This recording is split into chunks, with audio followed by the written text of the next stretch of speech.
تربیت اولاد کے بنیادی 3 عناصر ہیں. کتنے؟ 3 عناصر ہیں. سب سے پہلا فرمایا حقوق اللہ. سب سے پہلا کیا؟ حقوق اللہ. یعنی سب سے پہلا بنیادی عنصر یہ ہے کہ والدین اپنی اولاد کو سکھاتے وقت سب سے پہلے یہ پڑھائیں، بچے کو یہ سکھائیں کہ سب سے پہلا حق تم پر اللہ کا ہے. تم پر سب سے پہلا حق کس کا ہے؟ اللہ کا ہے. لہذا دنیا ناراض ہوتی ہے تو ہو جائے لیکن آپ ناراض ہو. والدین کو کہیے کہ بچے کو یہ سکھائیں کہ دنیا ناراض ہوتی ہے تو ہو جائے، تمہارا رب تم سے ناراض نہیں ہونا چاہیے. والدین کو چاہیے کہ بچے کو یہ سکھائیں کہ دنیا کا ناغہ ہوتا ہے تو ہو جائے لیکن رب کی دربار کا ناغہ نہیں ہونا چاہیے. دنیا کا ناغہ ہوتا ہے تو ہو جائے لیکن رب کی دربار کا ناغہ نہیں ہونا چاہیے. یہ تربیت کا پہلا پہلو ہے کہ جو والدین کو چاہیے اپنے اولاد کو یہ تربیت دے کہ اے میرے بیٹے تجھ پر سب سے پہلا جو حق ہے وہ رب تعالیٰ کا ہے. وہ رب جو ہمیں کھلاتا بھی ہے ہمیں پلاتا بھی ہے، وہ اس بات کا مستحق ہے کہ ہم اس کی عبادت کریں. رب تعالیٰ اس بات کا مستحق ہے کہ ہم اس کی کیا کریں؟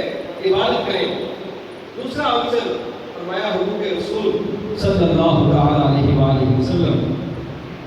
دوسرا بنیادی عنصر یہ ہے کہ والدین پر یہ فرض ہے کہ وہ اپنے اولاد کو بتائیں کہ ہم مومن ہیں. ہم کیا ہیں؟ مومن ہیں. ہم مسلمان ہیں. اور ہم مسلمان اس لحاظ سے ہیں کہ ہم نے رب کو ایک مانا ہے. ہم نے رب کو کیا کیا ہے؟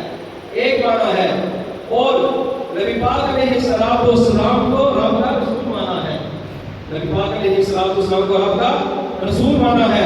اور والدین پر یہ بھی فرض ہے کہ بچوں کو بتائیں کہ ایمان جو ہے وہ تب تک مکمل نہیں ہو سکتا جب تک ہم پوری دنیا سے بڑھ کر نبی پاک علیہ السلام سے محبت نہ کر دیں. یہ والدین کا فرض ہے کہ اپنے اولاد کو یہ سکھائیں. سب سے پہلے حقوق اللہ، پھر حقوق رسول. حقوق رسول میں یہ بات بچوں کو واضح کرانی چاہیے کہ ہم نبی پاک علیہ السلام کے ساتھ محبت کس طرح کریں کہ دنیا کی ہر چیز سے بڑھ کر ہمیں سرکار دو عالم صلی اللہ علیہ وسلم سے محبت کرنی چاہیے. حضرت عمر فاروق رضی اللہ عنہ کریم آقا علیہ السلام کے بارگاہ میں آئے. آپ کیا کرتے ہیں؟ یا رسول اللہ، یا حبیب اللہ، میں اپنی جان کو چھوڑ کر باقی ہر چیز سے بڑھ کر آپ سے محبت کرتا ہوں. تو نبی پاک علیہ السلام نے فرمایا کہ اے عمر تیرا ایمان مکمل نہیں ہوا. اے عمر تیرا ایمان مکمل نہیں ہوا. حضرت عمر فاروق رضی اللہ تعالیٰ عنہ فوراً بول پڑے یا رسول اللہ، میں اپنی جان سے، اپنی مال سے، اپنی اولاد سے، بلکہ ہر چیز سے بڑھ کر میں آپ سے محبت کرتا ہوں. جب یہ آپ نے الفاظ دہرائے تو نبی پاک علیہ السلام نے ارشاد فرمایا کہ اے عمر تیرا ایمان مکمل ہو گیا ہے. اے عمر تیرا ایمان مکمل ہو گیا ہے.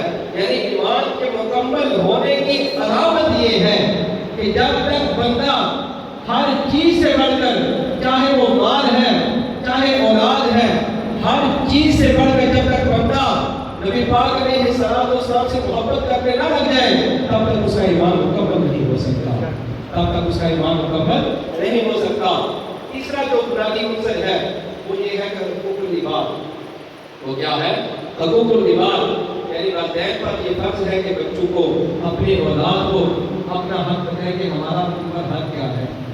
پھر اپنے خالاؤں کا، ان کی چچاؤں کا، پھر محلے والوں کا، پھر رشتہ داروں کا، پھر ان کے اساتذہ کا، یہ بچوں کو بتائیں کہ بچوں تم پر ان کا حق کیا ہے، تمہیں ان کے ساتھ سلوک کیسا کرنا ہے.